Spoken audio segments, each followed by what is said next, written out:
No dia mais importante da vida dela, eu estava na primeira fila. De terno, com os olhos marejados, o coração transbordando de um orgulho que eu nem sabia nomear direito. 18 anos. 18 anos de sacrifício, de presença, de amor silencioso construído dia após dia, numa escolha que eu renovava toda manhã sem que ninguém pedisse. E quando ela pegou o microfone para fazer o discurso de agradecimento no casamento dela, o salão inteiro ficou em silêncio com aquela expectativa bonita que só os momentos de verdade provocam.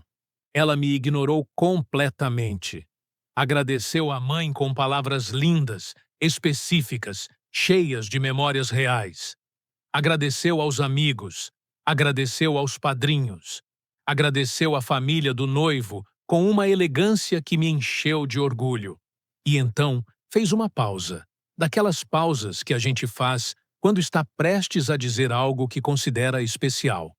E eu quero agradecer especialmente ao meu pai, que mesmo de longe, nunca deixou de me amar. O salão aplaudiu. As pessoas ao meu redor sorriram emocionadas. Alguém atrás de mim murmurou, "Que lindo!"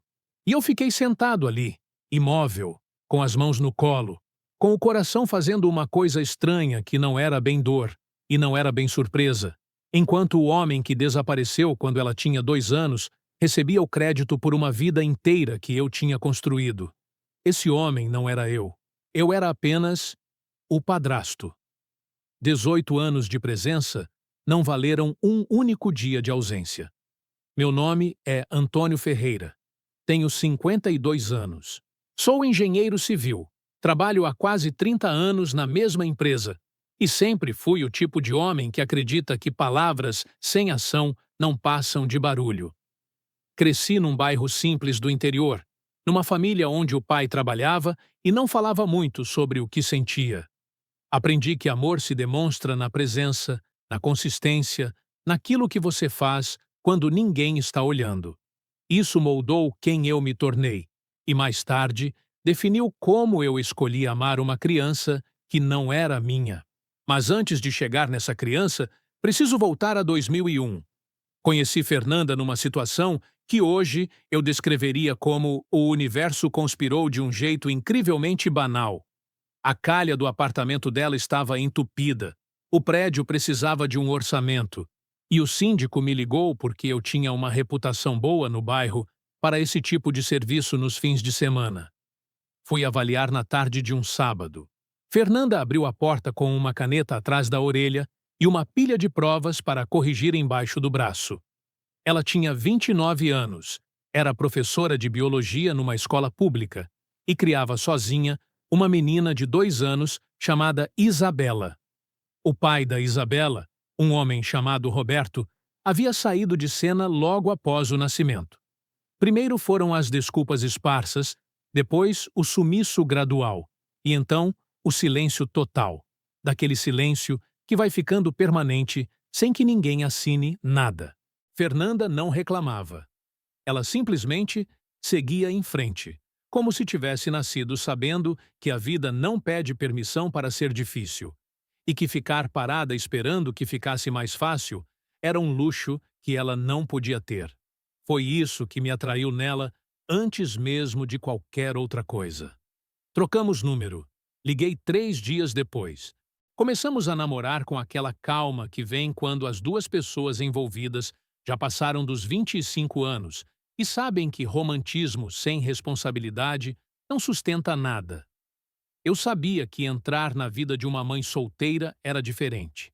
Havia uma criança envolvida, uma criança real, com necessidades reais, com uma história que já estava se formando, que não tinha culpa de absolutamente nada e que merecia ser tratada com cuidado. Isabela tinha 2 anos e meio quando nos conhecemos. Eu me lembro do primeiro dia que a vi como se tivesse acontecido ontem. Fernanda me abriu a porta e a Isabela estava logo atrás dela, agarrada na perna da mãe, olhando para mim com os olhos arregalados, aqueles olhos escuros e espertos e um pouco desconfiados que ela carregaria para sempre. Abaixei no nível dela, joelho no chão, e disse com a voz mais tranquila que consegui: "Oi." Você deve ser a Isabela. Eu sou o Antônio. Ela me encarou por uns 3 segundos longos, completamente imóvel, fazendo aquela avaliação séria que as crianças pequenas fazem e que os adultos fingem não notar. Depois, virou e saiu correndo pelo corredor, gritando com toda a força dos pulmões: Mãe, tem um homem grande na porta. Fernanda se envergonhou até a raiz dos cabelos. Eu ri até chorar.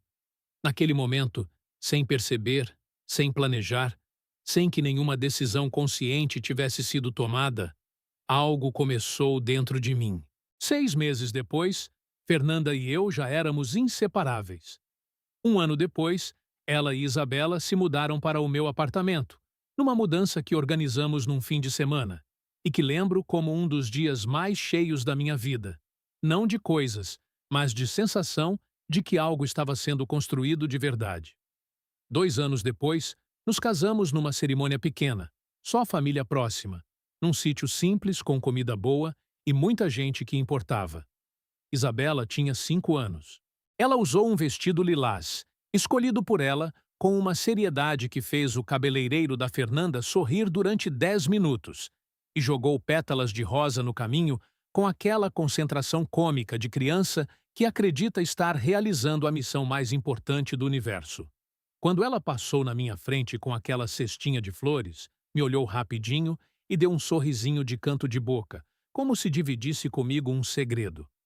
Olhei para ela e pensei: essa menina é minha filha, não no papel, não em nenhum documento, mas no lugar onde as coisas que realmente importam ficam registradas. E foi a partir dali que eu comecei a construir tijolo por tijolo, com a paciência e a consistência que aprendi a valorizar ao longo da vida. Uma existência que ela pudesse chamar de dela. Durante os primeiros anos, tudo parecia perfeito de um jeito que eu não questionava porque simplesmente vivia. Eu acordava cedo para levar Isabela na escola antes de ir trabalhar.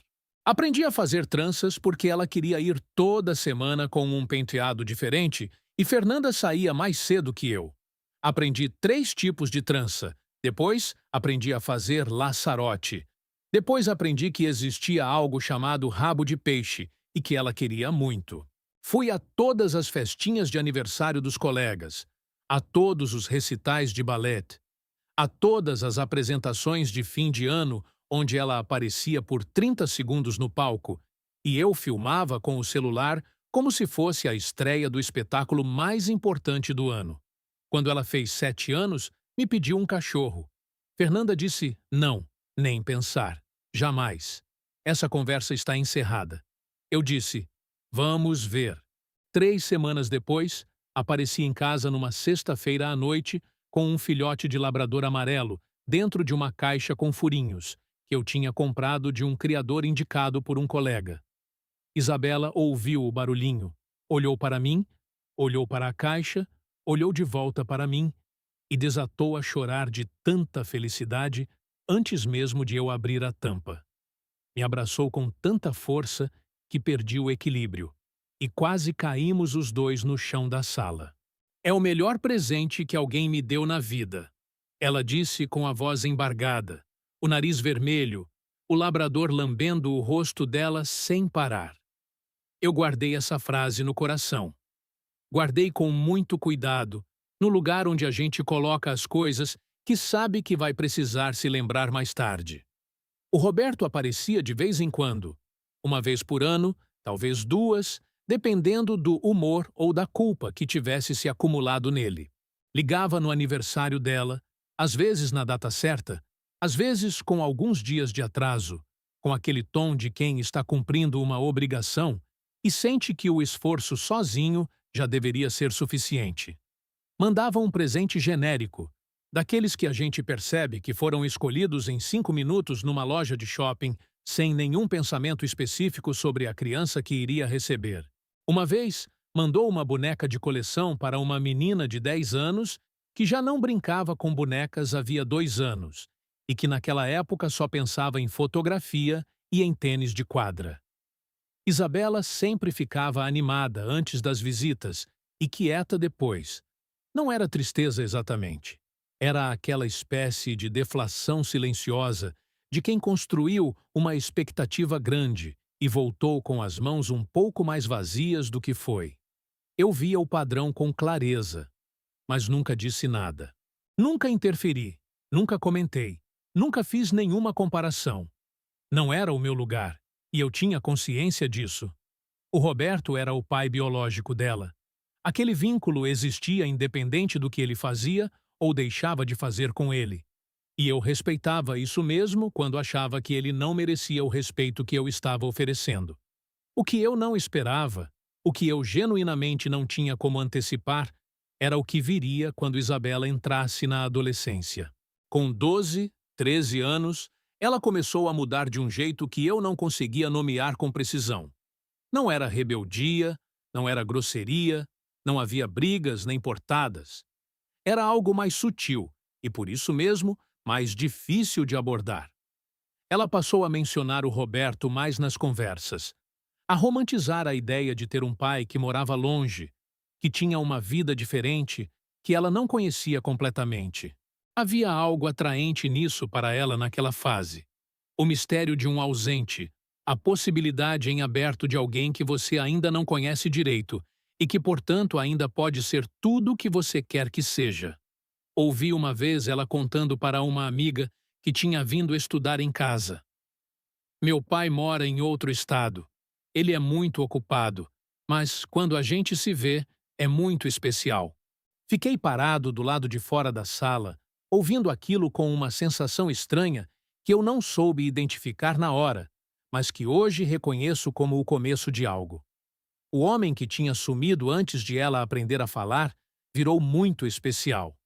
E eu, que estava lá todos os dias, que tinha aprendido 3 tipos de trança e comprado o labrador e ido a todos os recitais de ballet, eu tinha virado o invisível. Falei com Fernanda sobre isso naquela noite, depois que a amiga foi embora e Isabela tinha subido para o quarto. Ela está na fase de idealizar o que não tem, Fernanda disse, sem tirar os olhos do tablet. É completamente normal. Todo adolescente faz isso de alguma forma. Não leva a sério, Antônio. Tentei não levar, mas aí eu ainda não sabia o que estava por vir. Talvez você esteja percebendo algo que ninguém naquela casa percebeu ainda. Quando Isabela completou 14 anos, o Roberto ligou para dizer que queria passar uma semana inteira com ela nas férias de julho. Isabela ficou animadíssima de um jeito que eu não via havia meses. Ficou 2 semanas falando sobre isso com uma energia que iluminava o rosto dela. Separou roupas com cuidado. Perguntou a Fernanda quais peças ficavam bem nela. Pesquisou no celular o bairro onde o Roberto morava, os restaurantes da cidade, os pontos turísticos. Comprou um caderninho novo para anotar tudo o que queria contar para ele, todas as histórias que tinham se acumulado nos meses sem contato. Na manhã da viagem, ela estava pronta 40 minutos antes do horário. Eu fiz as malas dela na noite anterior com o cuidado que sempre tive com essas coisas. Dobrei cada peça, separei por categoria, botei o protetor solar no bolso lateral para ela não precisar procurar. E antes de fechar a mochila, coloquei um bilhete dobrado no compartimento interno que ela só abriria quando estivesse lá. O bilhete dizia: "Divirta-se muito. Saudade já. Antônio." Ela foi. Voltou uma semana depois. No caminho do aeroporto para casa, ficou quase em silêncio completo. Fernanda tentava puxar conversa. Ela dava respostas curtas, monossílabas, olhando pela janela do carro, como quem está processando alguma coisa que ainda não coube em palavras. Quando chegamos, ela subiu direto para o quarto sem jantar. Mais tarde, por volta das 10 da noite, fui até lá e bati na porta. "Posso entrar?" Um ok abafado veio de dentro. Entrei. Ela estava deitada de bruços na cama, abraçada ao travesseiro, o labrador encostado na beirada olhando para ela com aquela preocupação séria que os cachorros têm quando percebem que algo não está bem. Sentei na cadeira do escritório que ficava no canto do quarto, sem me aproximar demais, sem pressionar. "Não foi o que você esperava?" Perguntei baixinho. Ela ficou quieta por um tempo longo, o suficiente para eu achar que talvez ela preferisse o silêncio naquela noite.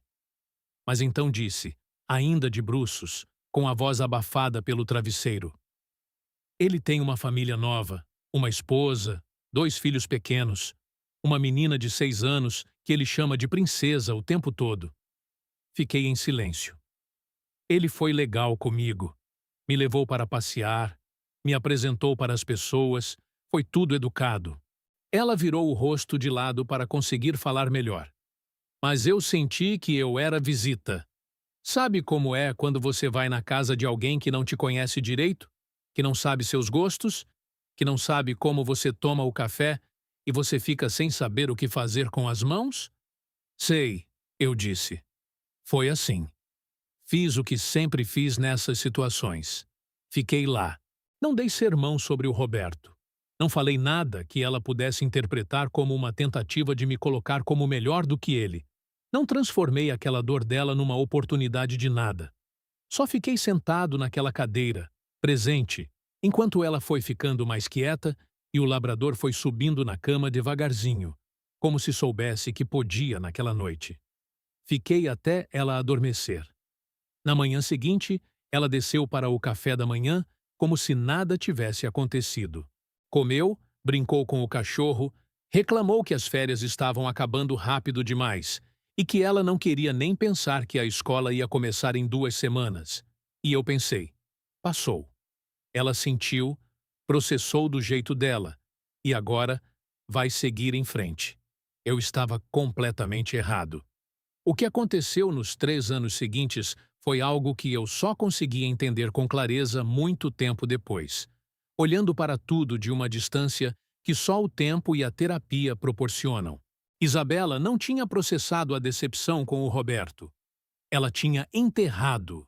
E quando a gente enterra uma coisa que dói, ela não desaparece. Ela fermenta. Fica lá embaixo, quieta, crescendo num ritmo que ninguém vê. Até que um dia transborda de um jeito que pega todo mundo de surpresa, inclusive quem estava carregando. Ela voltou daquela viagem diferente, de um jeito que eu não conseguia nomear, mas que sentia com clareza. Mais fechada comigo, especificamente. Não de forma grosseira, não havia brigas nem confrontos, não havia portadas nem gritos. Era uma frieza suave, quase educada. Aquela espécie de distância cortês que dói muito mais do que qualquer grito porque ela não te dá nada para responder. E então, tão devagar que eu não percebi quando exatamente começou, ela parou de me chamar de pai. Não houve conversa, não houve decisão declarada, não houve momento específico que eu pudesse apontar e dizer, foi aqui. Foi acontecendo como a maré que recua, gradual e silencioso. E um dia você olha e a praia está diferente sem que você tenha visto a mudança acontecer. Um dia fui notar que fazia meses que ela não me chamava de nada, nem Antônio, nem pai. Ela simplesmente começava as frases sem vocativo, como se estivesse falando para o ambiente em geral. Tentei conversar com Fernanda sobre isso numa noite de domingo. Você acha que ela está bem? Acho que tem algo diferente desde que ela voltou da viagem. Ela está ótima, Antônio. É adolescente. Para de procurar problema onde não tem, você está exagerando. Parei de falar sobre isso com Fernanda. Quando Isabela completou 16 anos, paguei um curso de fotografia que ela queria fazer desde que tinha 12, num instituto renomado da cidade, com equipamento profissional incluído, fotografia analógica e digital. 6 meses de duração. Caro. Valeu cada centavo porque ela tinha talento real para aquilo, o tipo de olho que não se ensina. No final do semestre, houve uma exposição com os trabalhos dos alunos, aberta ao público, com vernissage numa sexta-feira à noite. Ela me mandou mensagem avisando a data e o horário com 3 dias de antecedência. Eu cheguei, caminhei pela exposição com cuidado, lendo cada legenda, olhando cada enquadramento. Encontrei a foto dela no painel principal. Era um retrato em preto e branco de uma mulher idosa, olhando pela janela de uma cozinha, a luz entrando diagonal, a expressão carregando aquele tipo de história que não precisa de legenda. Era linda, técnica impecável, composição matura, emoção de verdade numa fotografia de uma aluna de 16 anos. Fiquei orgulhoso de um jeito que me apertou o peito. E então, baixei os olhos para ler a legenda. Fotografia: Isabela Mendes. Mendes era o sobrenome do Roberto, não o meu. Fiquei olhando para aquelas duas palavras por um tempo que provavelmente foi mais longo do que pareceu normal para quem estava passando por ali. Não disse nada para ela. Sorri. Disse que a foto era linda. Tirei uma foto dela ao lado do painel com o celular. Conversei com a professora que estava cheia de elogios. Fui embora. Ela tinha o direito de usar o sobrenome que quisesse. Eu sabia disso com clareza, sem questionar.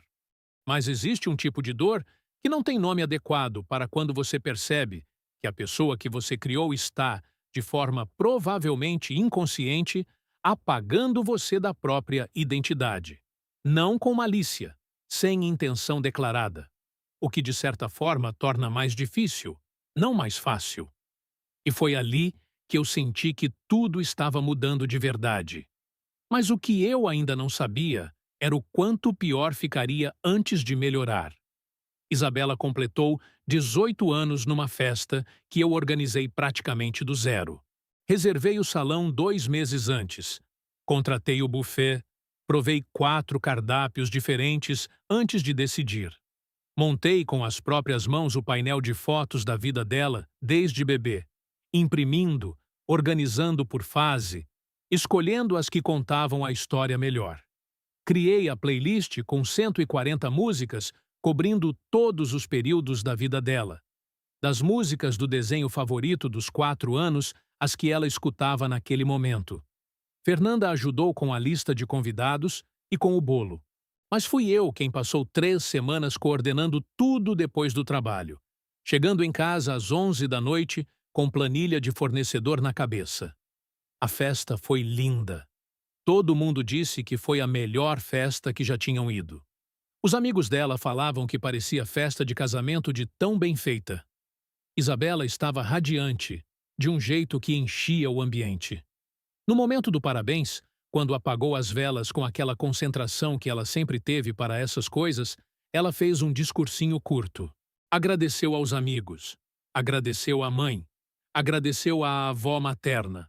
Olhou para mim e disse: "E obrigada por tudo, tá?" Tudo, uma palavra. Genérica, aberta, do tipo que você diz para o buffet ao final da festa, para o fotógrafo quando vai embora, para o motorista de aplicativo que te levou até lá na hora certa. Obrigada por tudo. Engoli seco. Mantive o sorriso no lugar. Bati palma junto com todo mundo quando o DJ colocou a próxima música. Mas eu guardei aquilo. Nos meses seguintes, algo em mim começou a fazer uma contagem que eu não queria fazer, mas que não conseguia impedir. Comecei a perceber, com uma clareza que ia ficando cada vez mais nítida e mais desconfortável, o padrão que estava se repetindo há anos, sem que eu tivesse conseguido ver o todo. Cada conquista dela era contada como sendo dela, da mãe, do próprio esforço. Cada oportunidade que eu tinha criado, cada porta que eu tinha aberto, cada investimento que eu tinha feito, simplesmente desaparecia da narrativa como se nunca tivesse existido. Não era ingratidão consciente, calculada, cruel. Era pior do que isso, de um jeito que demorei a entender. Era apagamento inconsciente. Eu tinha me tornado tão parte do cenário, tão integrado ao fundo da história, que ela nem me via mais como uma escolha que alguém tinha feito, como um presente que a vida tinha dado a ela. Eu era a estrutura, o fundo do palco, a parede que sustenta o teto sem que ninguém pense em nenhum momento de onde ela veio, ou o que aconteceria se saísse. Conversei sobre isso com um amigo meu, o Rodrigo, que é psicólogo e que me conhece há 20 anos. Isso é mais comum do que você imagina, ele disse, com aquela calma de quem já ouviu muitas versões de histórias parecidas. Crianças que crescem com padrastos presentes às vezes desenvolvem uma espécie de mecanismo de defesa emocional, como se reconhecer plenamente o amor do padrasto fosse de alguma forma uma traição ao pai biológico, mesmo que o pai biológico não mereça absolutamente essa lealdade. Então, o que eu faço? Perguntei. Ele ficou em silêncio por um segundo. Antônio, você já fez. Você esteve lá. O que acontece agora é a história dela de processar, não sua de resolver. Fui embora daquela conversa sem saber direito se estava consolado ou mais perdido do que quando tinha chegado. E então veio o noivado. Isabela tinha 21 anos quando trouxe o Henrique para nos conhecer num jantar em casa. Ele era arquiteto, 3 anos mais velho, de família do interior, educado de um jeito que não parecia forçado. Eu gostei dele na primeira vez que o vi, antes mesmo de ele abrir a boca, porque ele chegou na porta olhando para a Isabela da forma que um homem que está de verdade olha para a pessoa que ama. Depois que ele abriu a boca, gostei mais ainda. O noivado aconteceu 3 meses depois, num jantar em casa, simples, com um anel que tinha sido da avó paterna dele e que ele tinha mandado redimensionar. Isabela chorou. Fernanda chorou.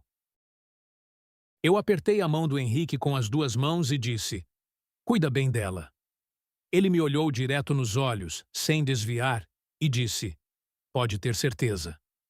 Comecei a acreditar, de uma forma cuidadosa e um pouco desconfiada, que talvez aquele fosse o começo de uma nova fase, que a vida adulta de Isabela, o casamento, a família que ela estava construindo com um homem bom, me dariam um novo lugar nessa história. Durante o planejamento do casamento, me envolvi como sempre me envolvi em tudo durante a vida dela.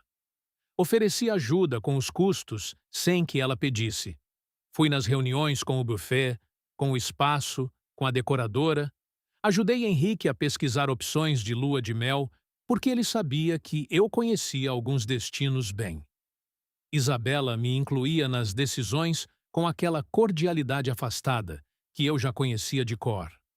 Não era fria de forma agressiva. Era gerenciada, como se ela tivesse decidido internamente qual era o meu papel naquele processo e estivesse cumprindo esse script com competência e boa vontade, mas cumprindo o script. Eu sempre fui além do script. Ela sempre ficou dentro dele. 2 meses antes do casamento, houve um jantar de família para acertar os últimos detalhes logísticos. Eu, Fernanda, os pais do Henrique e o Roberto. Foi a primeira vez que eu via o Roberto em anos. Ele entrou no restaurante de terno cinza, com um sorriso fácil e aquela energia de quem não carrega culpa nenhuma sobre os próprios ombros. E Isabela se levantou para abraçá-lo com uma animação que eu nunca tinha visto ela usar comigo em nenhum momento dos últimos anos. Fiquei sentado, observando. Roberto era simpático, fácil de conversar, boa presença, o tipo de pessoa que preenche o ambiente sem esforço aparente, sem deixar silêncios desconfortáveis. Fez todo mundo ao redor da mesa se sentir bem. Durante o jantar, ele contou histórias de quando Isabela era pequena, como se tivesse estado lá para todas elas. Ela ria.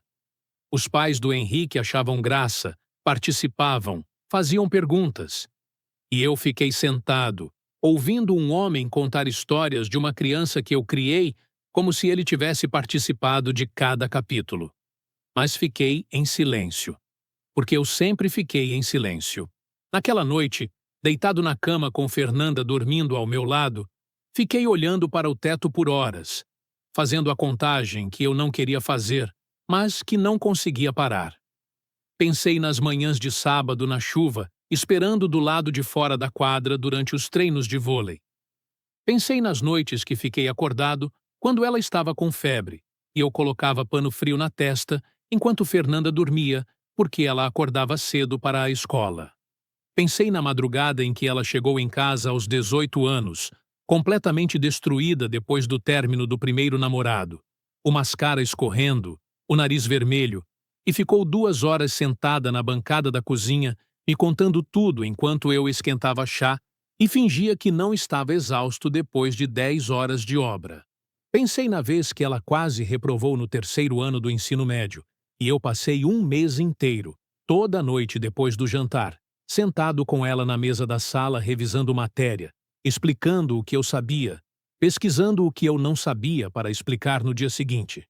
Pensei no vestibular, na ligação quando saiu o resultado, na festa de aprovação que organizei na nossa casa com os amigos dela e os nossos, na mudança para a República na outra cidade, quando alugamos uma van e eu montei cada móvel do quarto dela com as próprias mãos, enquanto ela desembrulhava as coisas e ia colocando nas prateleiras. Eu estava em cada uma dessas memórias, cada uma delas. Mas na narrativa que ela tinha construído sobre a própria vida, eu era coadjuvante de fundo. E o homem que não estava em nenhuma delas era o protagonista do discurso que ainda estava por vir. O casamento foi marcado para uma tarde de setembro. A cerimônia foi numa chácara nos arredores da cidade, com aquela luz dourada de fim de tarde que faz tudo parecer levemente irreal de tão bonito. Havia 120 convidados. A decoração era exatamente o que Isabela sempre disse que queria. Branco com verde musgo, flores silvestres nos arranjos, simples e elegante e completamente ela. Eu a vi antes da cerimônia, no quarto que tinham reservado para ela se preparar. Ela estava de vestido, o cabelo preso num coque baixo com alguns fios soltos, os olhos maquiados com aquela precisão que ela tinha desenvolvido ao longo dos anos. Estava linda de um jeito que me partiu o coração, de um orgulho que não tinha nome adequado. Entrei no quarto devagar. Ela estava de frente para o espelho, ajeitando um detalhe do véu, e me viu entrar pelo reflexo. "Ficou bom?" ela perguntou, ainda olhando para o espelho. "Ficou perfeito", eu disse. "Você está linda, Isabela." Ela sorriu para o reflexo. Um sorriso real, sem script, sem gerenciamento. O tipo de sorriso que aparece quando o momento chega antes que a pessoa tenha tempo de decidir como vai reagir. E por um segundo, por um único segundo, por entre a mulher de 22 anos no vestido de noiva, eu vi a menina de 2 anos, que estava atrás da porta, agarrada na perna da mãe, olhando para mim com os olhos arregalados e espertos. Quis dizer tanta coisa naquele momento que as palavras se empilharam e nenhuma passou. Quis dizer que eu a amava desde antes de ela saber que eu existia. Que eu tinha escolhido ela tanto quanto escolhi a mãe dela. Que essa escolha tinha sido renovada todos os dias durante 18 anos, sem que eu precisasse de nenhum reconhecimento para continuar fazendo. Que cada trança, cada febre, cada recital, cada madrugada de chá, cada capítulo de biologia revisado, cada móvel montado, tinha sido um ato de amor real, deliberado, completamente meu. Mas não disse nada disso. Coloquei a mão no ombro dela por um momento, apenas um momento, e disse: "Vai ser lindo." E ela disse: "Vai." Fui para a cerimônia. Sentei na primeira fila do lado da família da noiva. Assisti a ela entrar de braço dado com a mãe de um lado e com o Roberto do outro. Não comigo. Engoli aquilo com um copo d'água e olhei para a frente.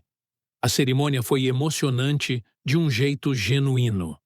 As vozes trocadas com aquela seriedade que só os momentos reais têm. As alianças. As lágrimas da Fernanda. O sorriso que abriu no rosto do Henrique quando ele a viu chegar pela trilha central. Tudo perfeito. Tudo real. E então veio o jantar. E então veio o momento dos discursos. O padrinho falou, engraçado e emocionante na medida certa. A madrinha falou e fez Isabela chorar de rir e de emoção ao mesmo tempo. Fernanda falou e chorou e fez todo mundo ao redor chorar junto com ela, inclusive o pai do Henrique, que claramente não tinha planejado chorar naquela noite. E então Isabela pediu o microfone. Eu me endireitei na cadeira. Cruzei as mãos sobre a mesa. Me preparei. Ela começou a falar sobre o Henrique, sobre como o tinha reconhecido logo de início como alguém diferente, sobre o tipo de vida que queriam construir juntos. Era belo, era específico, era completamente ela. Depois agradeceu à mãe. Palavras lindas, repletas de memórias concretas, de momentos nomeados, de gratidão que tinha textura e peso. Depois agradeceu aos amigos, aos padrinhos, à família do Henrique, com uma generosidade que me encheu de orgulho. E então fez uma pausa. O tipo de pausa que antecede uma coisa importante. E eu quero agradecer especialmente ao meu pai. Meu coração disparou. Minha coluna se endireitou sozinha. Que mesmo de longe, nunca deixou de me amar. Roberto, obrigada por existir na minha vida. O salão aplaudiu. Roberto levantou o copo com um sorriso largo, e eu fiquei sentado com as mãos cruzadas sobre a toalha branca da mesa, no mesmo lugar onde tinha estado a cerimônia inteira, e percebi que ela tinha terminado o discurso. Nenhum outro nome. O meu nome não foi dito. Em 18 anos, nenhuma frase. Nenhuma. Não chorei naquela noite. Não fiz cena. Não levantei. Não fui embora mais cedo. Fiquei até o final da festa, cumprimentei cada convidado que se despediu, abracei a Isabela na saída com o mesmo abraço de sempre. Desejei boa lua de mel com a voz firme. Dei um aperto de mão no Henrique e disse que eu estava feliz por eles. Fiz tudo o que sempre fiz. Fui presente até o fim, mesmo quando o fim era aquilo. No carro de volta para casa, Fernanda ficou falando sobre como tinha sido lindo, o quanto ela estava orgulhosa, como o discurso da Isabela tinha sido emocionante. Eu disse: Foi. Ficou um silêncio. Você está bem? Ela perguntou. Estou cansado, eu disse. Foi um dia longo. Ela aceitou a resposta.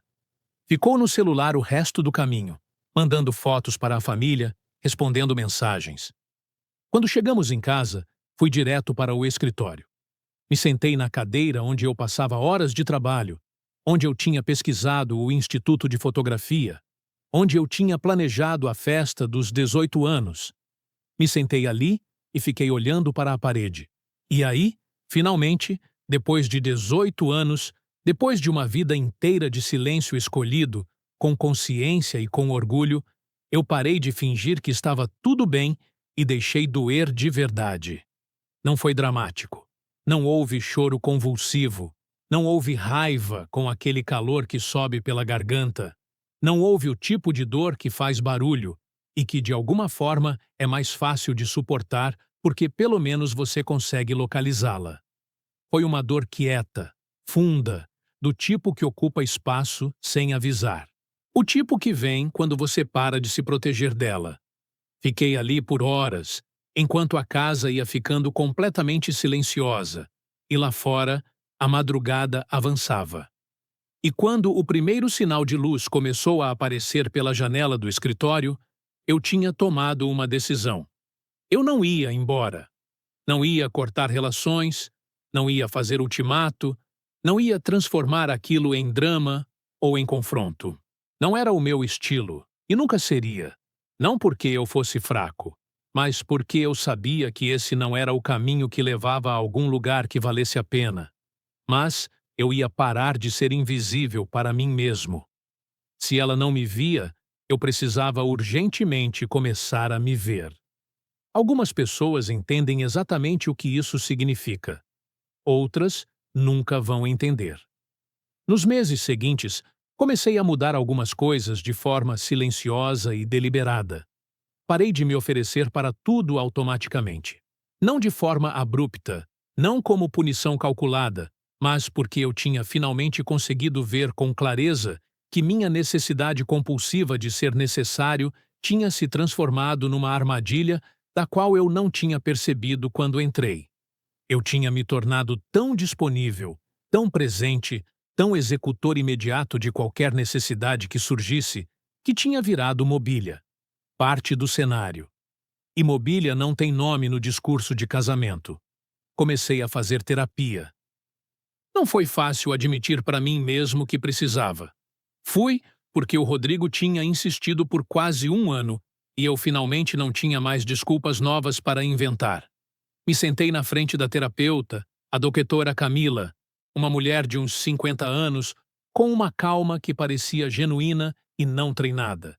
E nos primeiros meses falei muito sobre Isabela, sobre a ingratidão, sobre a injustiça, sobre o discurso, sobre o Roberto sorrindo com o copo levantado enquanto eu ficava sentado com as mãos no colo. Ela ouviu tudo com paciência real. E então, numa sessão de uma tarde de terça-feira, disse uma coisa que mudou minha forma de ver tudo o que tinha acontecido. Antônio, você escolheu amar essa menina sem condições durante 18 anos. Isso é real e é belo. E você tem razão de se orgulhar disso. Mas você esperava, lá no fundo de um lugar que você mesmo não admitia acessar, que ela um dia reconhecesse esse amor de uma forma específica, num momento específico, na frente de pessoas específicas. E quando ela não fez isso, você interpretou como rejeição de tudo que você havia sido.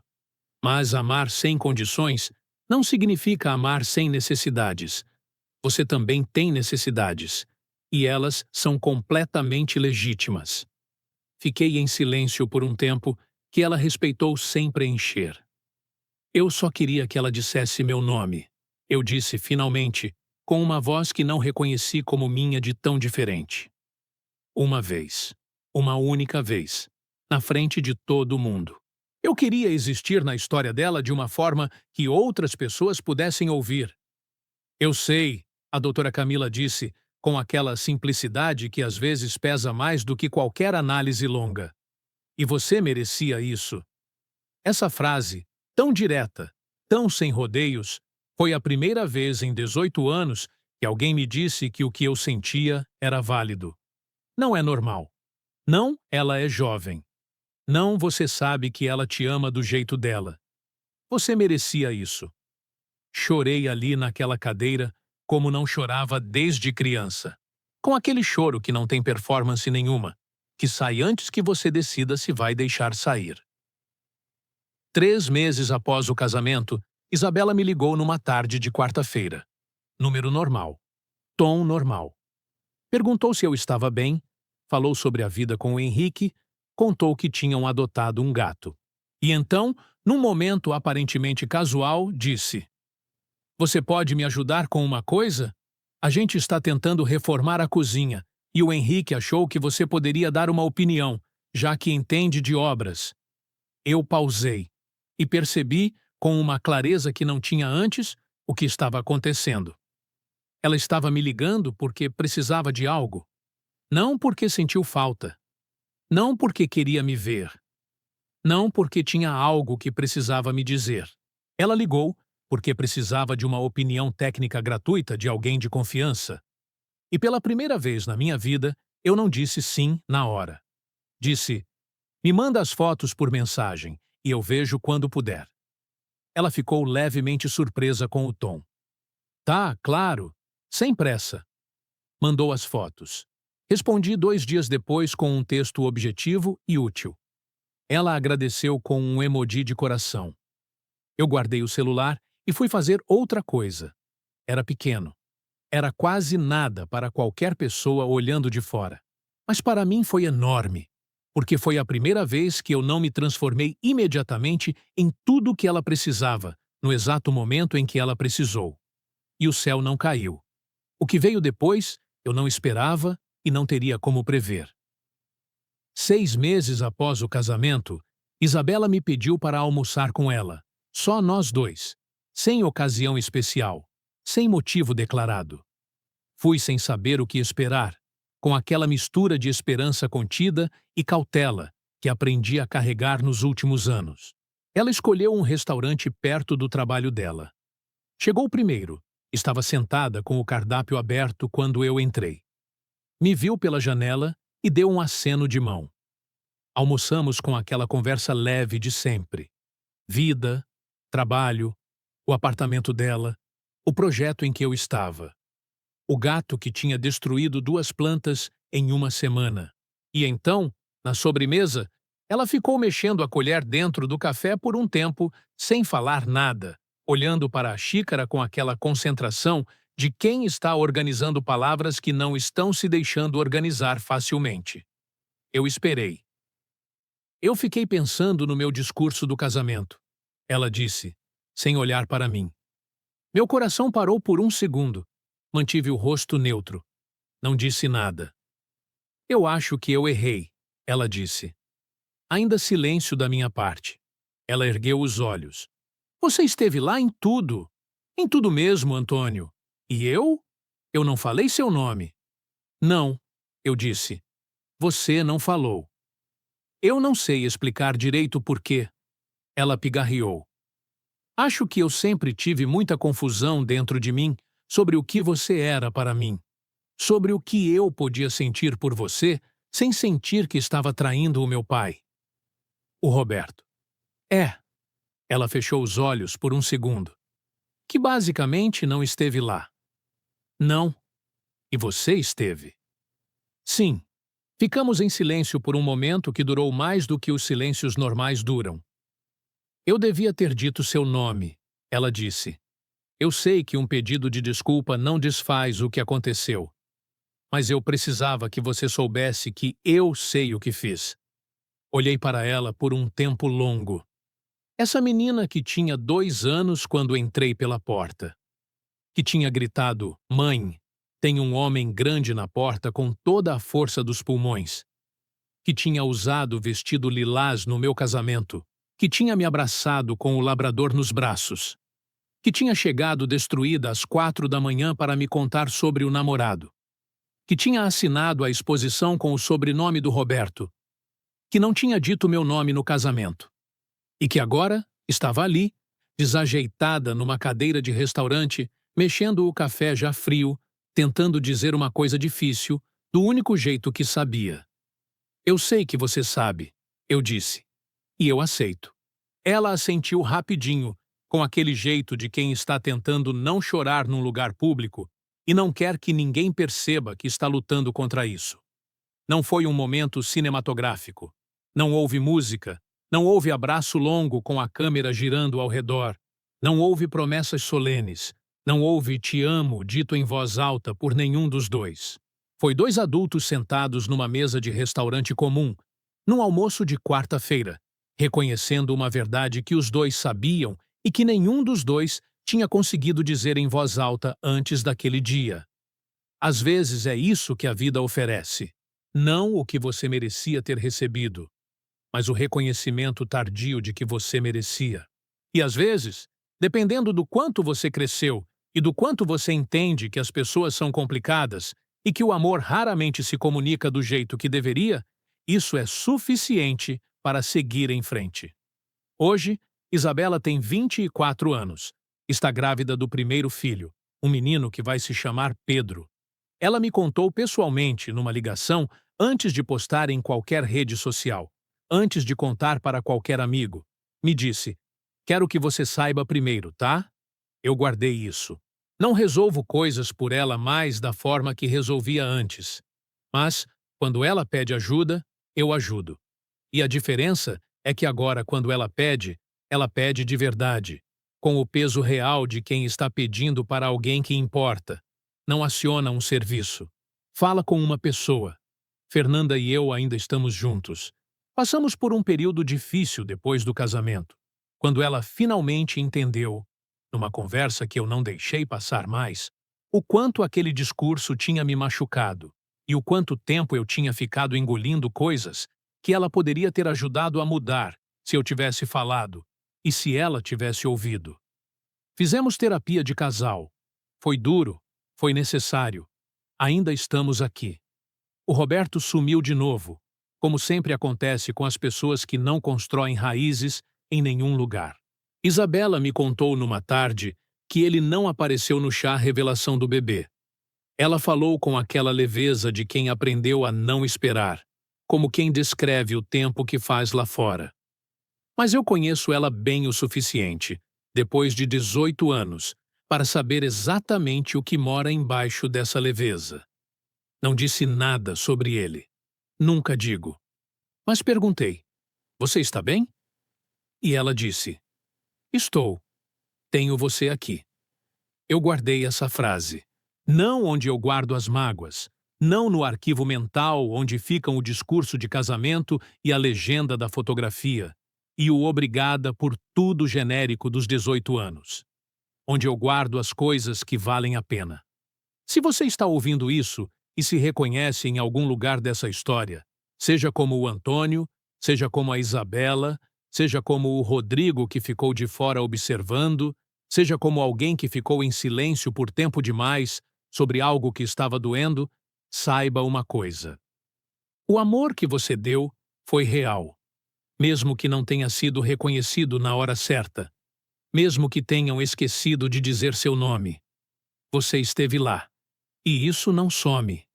Não é apagado pelo discurso errado, ou pelo reconhecimento que chegou tarde demais, ou pelo sobrenome que não era o seu numa legenda de fotografia.